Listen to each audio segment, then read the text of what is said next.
할렐루야. 하나님께서는 이스라엘 백성들에게 놀라운 선물을 준비하셨습니다. 그리고 이스라엘 백성들에게 그 선물을 안겨주셨습니다. 그것은 다름 아닌 성전입니다.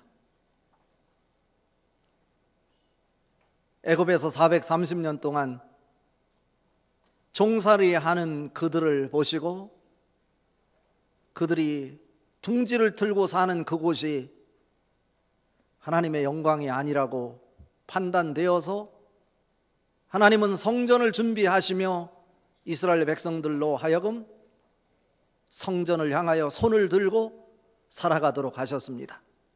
광야 40년 동안에도 이동 성전인 성막을 허락하셨고 가나안 땅에 들어가서 끊임없이 그들이 기도하고 준비한 것이 성전을 세우는 일이었습니다.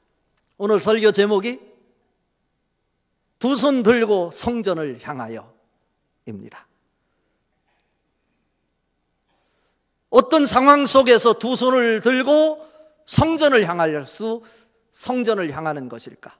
아니, 성전을 향하여 두 손을 드는 경우는 어떤 경우인가? 오늘 말씀을 통해 그 의미를 찾아보고 두 손 들고 하나님 앞에 기도하는 솔로몬의 성전 봉헌 기도를 통해서 하나님의 마음을 읽어내려고 합니다. 성경에서는 손 들고 하나님 앞에 서는 경우를 세 가지 경우에 성경은 손을 들고 표시한다고 말씀하고 있습니다. 그 하나는 기도할 때입니다. 개인적인 위기나 가정의 위기나 나라의 위기가 찾아왔을 때 하나님 앞에 손 들고 기도했더니 하나님께서 놀라운 기적으로 그 상황을 극복하게 하셨습니다. 시편 134편 2절에 보면 성소를 향하여 너희의 손을 들고 여호와를 송축하라 말씀하셨습니다. 두 번째는 찬양할 때입니다. 찬양할 때 하나님은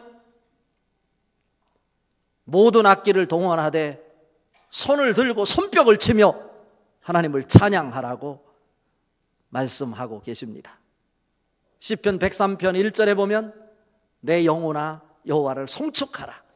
내 속에 있는 것들아 그의 거룩한 이름을 송축하라 말씀하고 있습니다. 또 한 경우는 축복할 때 손을 들고 축복합니다. 시편 134편 3절에서 이렇게 말합니다. 천지를 지으신 여호와께서 시온에서 복을 주실지어다. 아멘입니다. 오늘 솔로몬은 하나님이 주신 그 선물 7년 6개월 동안 최고의 정성을 들여 최고의 재료를 가지고 하나님이 원하시는 성전을 완공하셨습니다. 그 성전 안에는 하나님의 영광이 가득 차 있습니다. 이스라엘 백성들과 솔로몬 왕이 그 성전 안에 이 단상을 향하여 마주하고 있습니다. 그리고 솔로몬 왕이 하나님 앞에 손을 들어 기도하기 시작합니다. 성전을 향하여 손을 들고 기도하는 솔로몬의 기도를 통해서 하나님이 우리에게 주시는 메시지 세 가지를 오늘 저는 본문 말씀을 통해 찾아 여러분들과 나누고자 합니다. 그 중에 첫 번째는 손을 들고 하나님 앞에 기도한다고 하는 것은 성전 중심의 삶을 살아가겠습니다 라고 하는 고백입니다. 자, 오늘 읽은 22절 23절 말씀 같이 한번 읽어봅니다.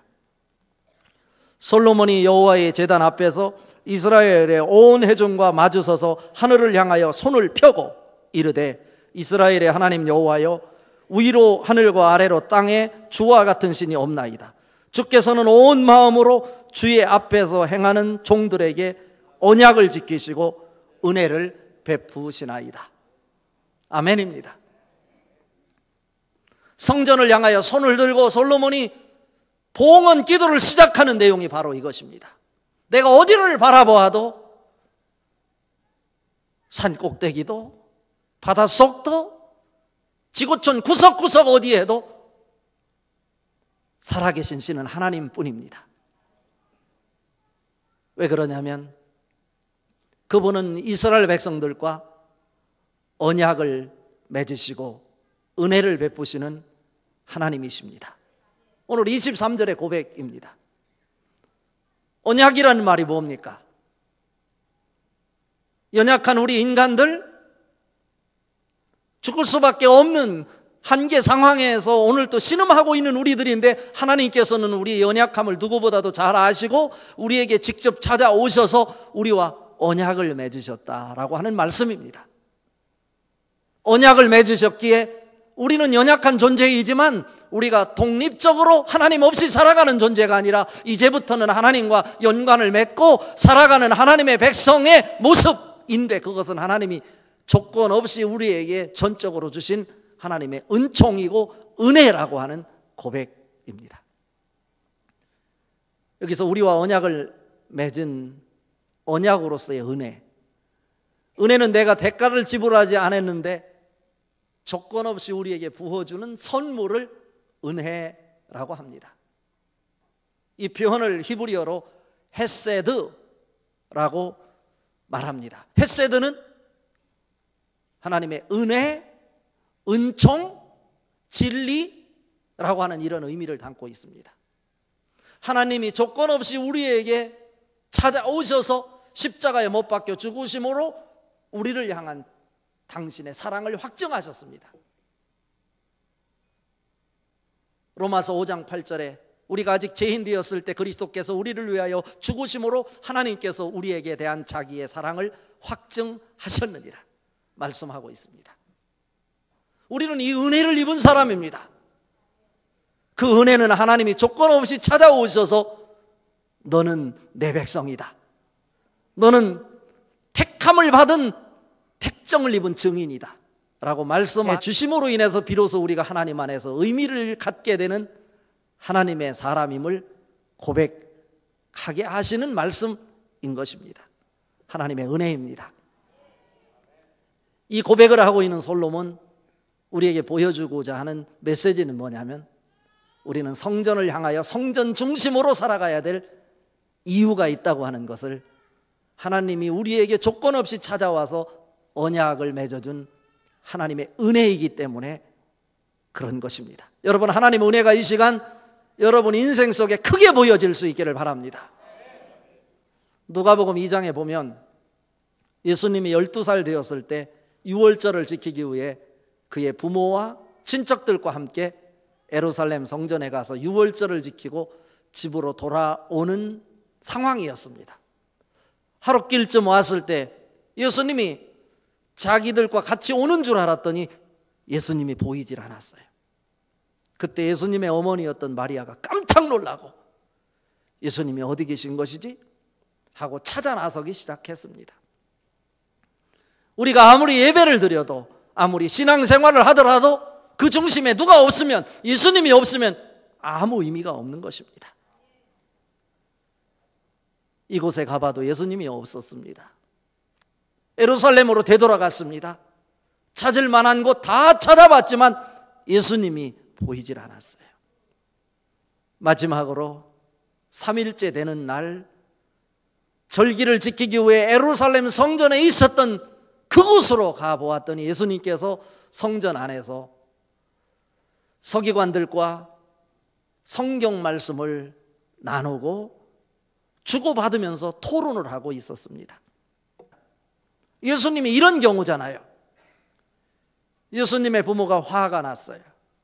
그래서 우리가 너 때문에 얼마나 걱정을 했는지 아냐.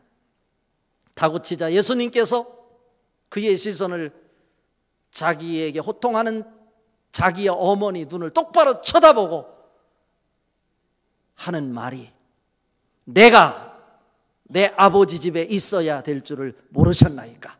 누가복음 2장 49절 말씀이에요. 저는 이 말씀이 뜻이 무엇인지를 이해하기 위해서 NIV 영어 성경과 홀리 바이블 영어 성경 두 개를 비교해서 찾아봤어요. 간단하게 설명해 보면 Did you not know that? 왜 모르셨습니까? 무엇을? I must be in my father's house. 내 아버지 집에 내가 반드시 있어야 될 줄을 모르셨나이까? 이게 NIV 성경이에요. 그런데 홀리 바이블 성경엔 그냥 my father's house라고, 나의 아버지 집이라고 하지 않고 뭐라고 표현하고 있냐면 I must be about my father's business라고 표현하고 있어요. 비즈니스가 무엇입니까? 사업이에요. 내가 반드시 하나님의 사업을 위해서, 하나님이 나에게 맡긴 그 뜻을 이루기 위해서 하나님 집에 있어야 될 줄을 모르셨나이까? 라고 하는 예수님의 말씀이었습니다. 이 말씀을 통해 오늘 저는 솔로몬이 손을 들고 성전을 향해 기도하는 기도 내용이 연결된다고 보았습니다. 우리가 성전 중심의 삶을 사는 이유는 성전은 하나님이 계신 곳이기 때문에 그렇습니다. 하나님의 뜻을 품고 이 땅에 태어난 사람, 내가 어느 곳에서 어떤 일을 하더라도 우리가 반드시 해야 될 하나님의 사업을 위해서 하나님의 집이 필요하다고 하는 말씀입니다. 어떤 경우라도 여러분 성전을 향해서 손을 들을 수 있기를 바랍니다. 여호와의 집으로 불려졌기 때문에 그렇습니다. 예수님께서 예루살렘에 들어오셨을 때 그 성전에 들리셨다 깜짝 놀랐어요.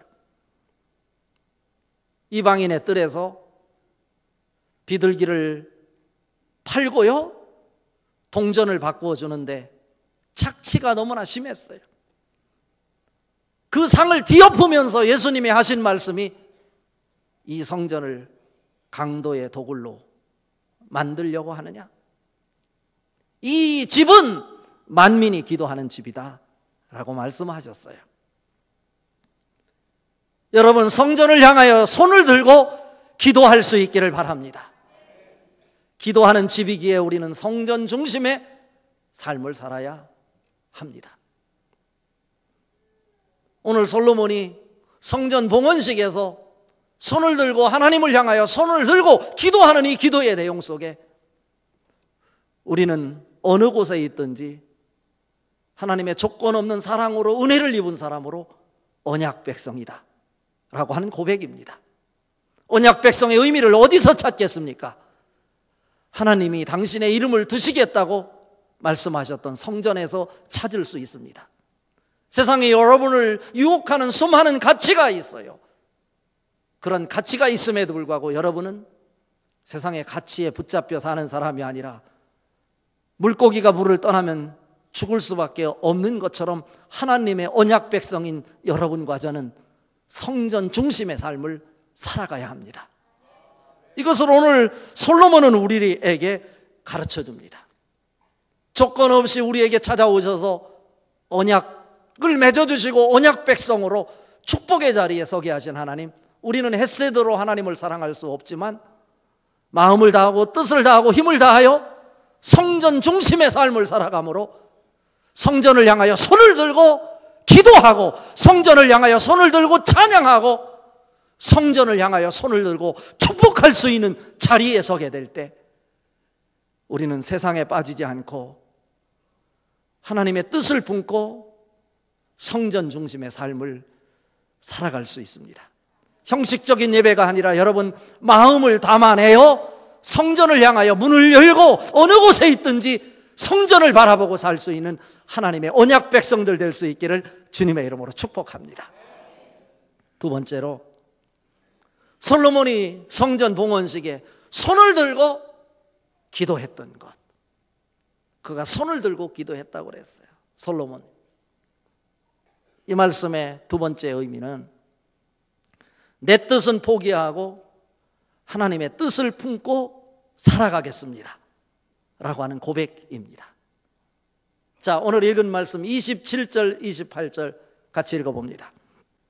하나님이 참으로 땅에 거하시리이까 하늘과 하늘들의 하늘이라도 주를 용납하지 못하겠거든 하물며 내가 건축한 이 성전이오리이까. 그러나 내 하나님 여호와여 주의 종의 기도와 간구를 돌아보시며 이 종이 오늘 주 앞에서 부르짖음과 비는 기도를 들으시옵소서. 아멘입니다. 손을 들고 성전을 향해서 기도하는 솔로몬의 기도 속에 무엇이 담겨 있냐면 하나님께서 이 성전에 당신의 이름을 두시기 위해 성전을 짓게 하셨습니다. 이것은 솔로몬은 누구보다도 잘 알고 있어요. 솔로몬이 성전 봉헌식에 있어서 백성들 앞에서 하나님 앞에 영광 돌리고 감사하는 첫 구절이 이 성전은 하나님이 거할 처소입니다 라는 고백입니다. 이 말씀이 열왕기상 8장 12절 13절에 나와 있습니다. 같이 한번 확인해 보며 읽어보도록 하겠습니다. 그때 솔로몬이 이르되 여호와께서 캄캄한 데 계시겠다 말씀하셨사오나 내가 참으로 주를 위하여 계실 성전을 건축하였사오니 주께서 영원히 계실 처소로소이다 하고, 하나님께서 캄캄한 데 계신다 말씀하였사오나 하나님이 계실 처소를 위해 내가 성전을 짓겠다는 것입니다. 캄캄한 데 계신다는 말씀은 하나님은 너무나 거룩하시고 위대하신 분이기에 사람들이 직접 하나님을 대면하면 우리가 죽게 돼 있어요. 그래서 하나님은 언제든지 우리 가운데 나타나실 때 구름 가운데 나타나신다고 표현하고 있죠. 구름 속에 있으니까 캄캄한 곳이라고 표현하는 거예요. 하나님은 캄캄한데 계신다고 말씀하시지만 그 하나님이 영원히 거하실 처소로 성전을 내가 지었습니다 라고 하는 고백입니다. 그런데 오늘 읽은 27절 28절에서는 뭐라고 말씀하냐면 하나님은 너무나 크셔서, 하나님은 너무나 위대하셔서 사람의 손에 의해 지어진 이 성전에 국한해서 제한되어 계실 분이 아닙니다. 하늘이라도 하나님을 담아낼 수 없습니다. 바다가 하나님을 담아낼 수 없습니다. 27절에 하늘의 하늘이라도 크신 하나님을 담아낼 수 없습니다 라고 고백을 하고 있습니다. 당대 솔로몬이 자기가 마음먹으면 못할 것이 없는 권력을 가지고 있었던 왕이었지만 자기가 왕임에도 불구하고 하나님의 위대하심 앞에 자기는 종일 뿐이다 라고 하는 고백입니다. 이 고백은 결국 무슨 얘기냐면 내 뜻은 왕이라고 하더라도 하나님 능력 앞에 아무것도 아닙니다. 내 뜻은 내려놓고 하나님의 뜻 속에서 살아가겠습니다. 이런 고백인 것입니다. 미국의 복음 전도자였던 무디가 오늘 말씀과 연관해서 이렇게 말했습니다. 기도는 내 필요에 의해서 하나님을 내 편으로 만드는 것이 아니라 하나님의 뜻에 나를 굴복시키고 내 뜻을 그분의 뜻에 맞추는 것이다 라고 말입니다. 그런데 우리의 모습은 어떻습니까? 기도하면서조차 내 뜻을 위해서 하나님을 내 편으로 만들려고 하는 내 고집, 내 자존심을 지키기 위해서 하나님 이유를 막론하고 내 자존심 지켜주셔야 됩니다, 들어주셔야 됩니다 라고 자기 뜻을 관철하려고 하는 것이 우리의 모습이 아닌가 싶은 것입니다. 기도, 오늘 솔로몬이 왕이지만 하나님 앞에 종입니다. 종으로서 기도합니다. 하나님의 뜻이 필요합니다. 기도는 조율입니다.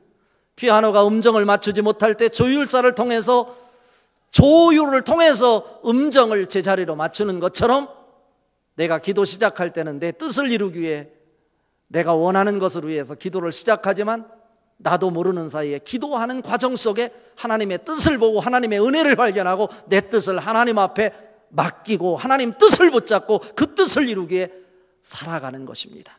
이것이 바로 기도입니다. 오늘 솔로몬은 이 기도를 하고 있는 것입니다. 기도는 능력입니다. 아무리 그 나라를 통치하는 막강한 권력을 가지고 있었던 솔로몬조차도 하나님의 위대하심 앞에 나는 종일 뿐입니다. 이런 고백 아니겠습니까? 내 뜻을 내려놓고 기도를 통해서 하나님의 뜻을 붙잡는 자들 하나님이 책임져 주시겠다고 말씀하십니다. 내 뜻을 내려놓고 손을 들고 성전을 향하여 기도하되 하나님의 능력을 붙잡고 하나님의 뜻을 담아내는 사람 하나님께서 책임져 주시고 그 인생 속에 기적을 만들어 주실 것입니다. 하나님의 뜻은 너무나 위대합니다. 여러분, 우리가 살아가는 동안 우리를 붙잡고자 하는 세상의 가치가 있을 것입니다. 그러나 손을 들고 하나님 앞에 기도하는 솔로몬의 기도를 통해서 내 뜻이 아니라 하나님의 뜻을 품고 그 뜻에 따라 살아가겠습니다 라고 하는 고백이 여러분에게 있어지기를 바랍니다. 말씀의 결론입니다. 하나님과 시선을 맞추고 웃음과 기쁨이 넘치는 찬양의 삶을 살아가겠습니다 라고 하는 고백입니다. 오늘 읽은 말씀 29절 30절 같이 읽어봅니다. 주께서 전에 말씀하시기를 내 이름이 거기 있으리라 하신 곳 이 성전을 향하여 주의 눈이 주야로 보시오며 주의 종이 이곳을 향하여 비는 기도를 들으시옵소서. 주의 종과 주의 백성 이스라엘이 이곳을 향하여 기도할 때 주는 그 간구함을 들으시되 주께서 계신 곳 하늘에서 들으시고 들으시사 사하여 주옵소서. 이 말씀 속에 우리에게 주시고자 하는 메시지는 뭐냐면 우리의 시선을 하나님이 주야로 주목하고 계시는 이 성전을 향하여 손을 들 때 하나님 시선에 맞출 수 있고 그 시선에 맞출 때 하나님 시선과 우리의 시선이 맞닿음이 있으므로 스파크가 일어나고 하늘의 에너지가 공급되며 하나님의 은혜와 하나님의 영광을 경험할 수 있게 되고 그 하나님의 영광 속에서 우리는 나도 모르게 하나님을 찬양하게 된다고 하는 말씀입니다. 그런데 우리는 어떻습니까? 세상 사람의 눈에 들기 위해서 이 모양 저 모양으로 살아가는 모습이 아닙니까? 무슨 옷을 입든 무엇을 먹든지 사람들이 어떻게 생각할까? 세상 사람들의 시선에 주목을 받으려고 하고 살아가는 것이 우리들의 모습이 아닌가 싶은 것입니다. 그러나 오늘 솔로몬이 손을 들고 성전을 향해서 기도하며 손을 들고 기도하는 순간 하나님이 주야로 보고 계시는 그 시선과 마주치면서 깨닫는 것은 무엇이냐면 세상 사람들의 시선에 주목을 받는 것이 아니라 이 성전을 향해 늘 시선을 두고 계신 하나님의 시선을 내가 성전을 향하여 손을 드는 순간 손을 들 때마다 하나님 눈과 마주칠 수 있겠구나. 그리고 하나님 눈과 마주칠 때 나도 모르게 내 얼굴에는 어둠이 사라지고 입가에는 미소가 생기고 얼굴 속에 웃음이 넘쳐나게 되고 그 웃음 속에 하나님을 찬양하게 될 것이라고 하는 말씀입니다. 그분에게 시선을 맞추게 될 때 그분이 원하시는 일을 하게 되고 내 뜻이 아닌 그분이 원함에 초점을 맞출 수 있게 되는 것입니다. 그분이 가라 하면 가고 그분이 멈추라 하면 멈추고 그분의 뜻이 아니면 쳐다보지도 않고 오직 하나님이 계신 성전을 향하여 나의 시선을 둘 수 있는 이 축복. 창세기 21장 6절 하나님이 나를 웃게 하시니 듣는 자가 다 나와 함께 웃으리로다. 여러분이 손을 들어 성전을 향하여 기도할 때 성전을 향하여 시선을 주목하고 계시는 하나님의 시선을 여러분 마주치게 될 것입니다. 그 시선이 여러분 시선과 맞닿음이 있을 때 하나님의 능력이 나타날 것이고 하나님을 찬양하게 될 것입니다.